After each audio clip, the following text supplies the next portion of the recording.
पहलवान की ढोलक, class 12th, one shot summary, let's go. कहानी की शुरुआत में लेखक बताते हैं कि जाड़ों के मौसम में गांव में महामारी फैली हुई थी। गांव के अधिकतर लोग मलेरिया और हैजे से ग्रस्त थे। जाड़े के दिन थे और रातें एकदम काली, अंधेरी और डरावनी लग रही थी। ऐसा लग रहा था जैसे रात उस गांव के दुख सुख में दुखी होकर चुपचाप आंसू बहा रही हो। टूटते तारों का उदाहरण देते हुए लेखक बताते हैं कि उस गांव के दुख को देखकर यदि कोई बाहरी व्यक्ति उस गांव के लोगों की कुछ मदद भी करना चाहता तो चाहकर भी नहीं कर सकता था, क्योंकि इस गांव में फैली महामारी के कारण कोई भी अपने जीवन को कष्ट में नहीं डालना चाहता था। रात की खामोशी में सिर्फ सियारों और उल्लुओं की आवाज ही सुनाई देती थी। रात की इस खामोशी को सिर्फ पहलवान की ढोलक ही तोड़ती थी। पहलवान की ढोलक संध्या काल से लेकर प्रातः काल तक लगातार एक ही गति से बजती रहती थी और गांव में फैली महामारी से होने वाली मौतों को चुनौती देती रहती थी। ढोलक की आवाज निराश, हताश, कमजोर और अपनों को खो चुके लोगों में संजीवनी बूटी की शक्ति भरने का काम करती थी। और इस ढोलक को लुट्टन सिंह पहलवान बजाया करता। लुट्टन सिंह पहलवान अपने बारे में कहता था कि होल इंडिया उसे जानता है, लेकिन लेखक के अनुसार उसका होल इंडिया उसके जिले तक ही सीमित होगा, क्योंकि उससे उसके जिले के अधिकतर लोग जानते थे। इसके बाद लेखक लुट्टन सिंह के बचपन के बारे में बताते हुए कहते हैं कि लुट्टन सिंह जब 9 साल का था तब उसके माता पिता का देहांत हो चुका था। सौभाग्य से उसकी शादी पहले ही हो गई थी, वरना उम्र छोटी होने के कारण वह भी शायद अपने माता पिता की तरह मौत के पास चला जाता। उसकी विधवा सास ने ही उसे पाल पोस कर खूब बड़ा किया। वह बचपन में गाय चराता, खूब दूध दही खाता और कसरत करता था। उसे यह देखकर बिल्कुल भी अच्छा नहीं लगता था कि गांव के लोग उसकी सास को परेशान करते हैं। इसलिए उसने गांव के लोगों से बदला लेने के लिए ही पहलवान बनने की ठानी थी और जवान होते होते वो अच्छा खासा पहलवान बन गया था। उसने कुश्ती के दांवपेच भी सीख लिए थे। एक बार लुट्टन सिंह श्यामनगर मेले में दंगल देखने गया। वहां कुश्ती देखकर और ढोल की आवाज सुनकर उसकी नसों में जैसे खून बिजली की तरह दौड़ने लगा और उसने बिना सोचे समझे वहां चांद सिंह नाम के एक पहलवान को चुनौती दी। चांद सिंह पहलवान अपने गुरु बादल सिंह के साथ पंजाब से आया था और उसे शेर के बच्चे का खिताब दिया गया था, क्योंकि उसने वहां 3 दिनों में ही सभी पहलवानों को धूल चटा दी थी।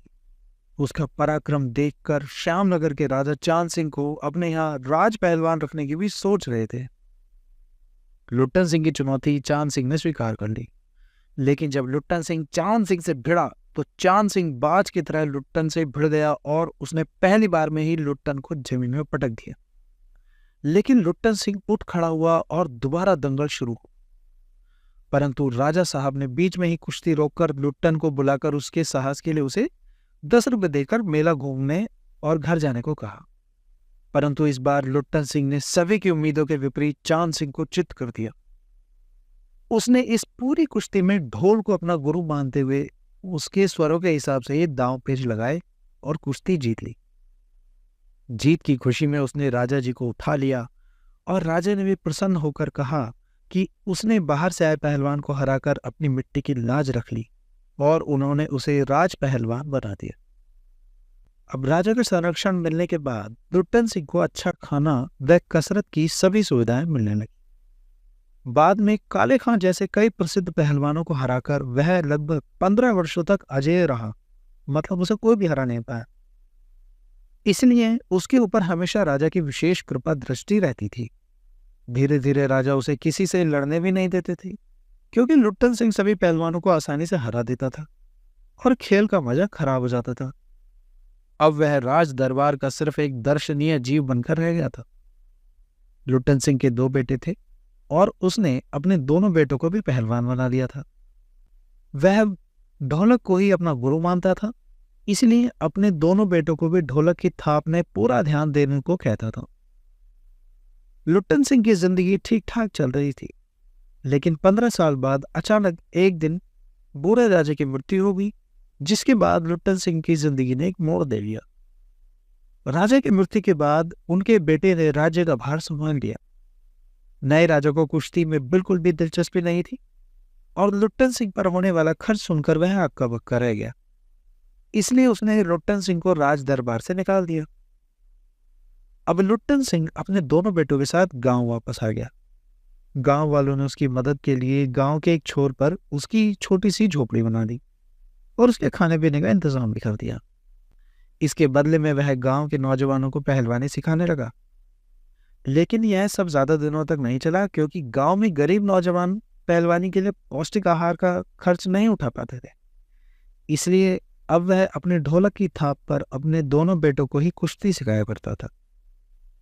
उसके बेटे दिन भर मजदूरी करते, जिससे उनका गुजर बसर चलता था, और शाम को कुश्ती के दांव पेच सीखते थे। बारिश न होने की वजह से गांव में चारों ओर हाहाकार मच गया। भुखमरी, गरीबी और सही उपचार न मिलने के कारण रोज लोग मर रहे थे और लोगों में निराशा और हताशा फैल गई थी। घर के घर खाली हो रहे थे और लोगों का मनोबल दिन प्रतिदिन टूटता जा रहा था। ऐसे में पहलवान की ढोलक की आवाज ही लोगों को उनके जिंदा रहने का एहसास दिलाती थी। वह उनके लिए संजीवनी बूटी का काम करती थी। पहलवान के दोनों बेटे भी बीमारी की चपेट में आकर मरने की स्थिति में पहुंच चुके थे और मरने से पहले वो अपने पिता से ढोलक बजाने को कहते हैं। लुट्टन सिंह रात भर ढोलक बजाता है और सुबह जाकर देखता है तो वो दोनों बेटे पेट के बल मरे पड़े थे। वह अपने दोनों बेटों को कंधे पर ले जाकर नदी में बहा देता है। लोगों का मनोबल न टूटे, इसके लिए वह उसी रात को फिर से ढोलक बजाता है।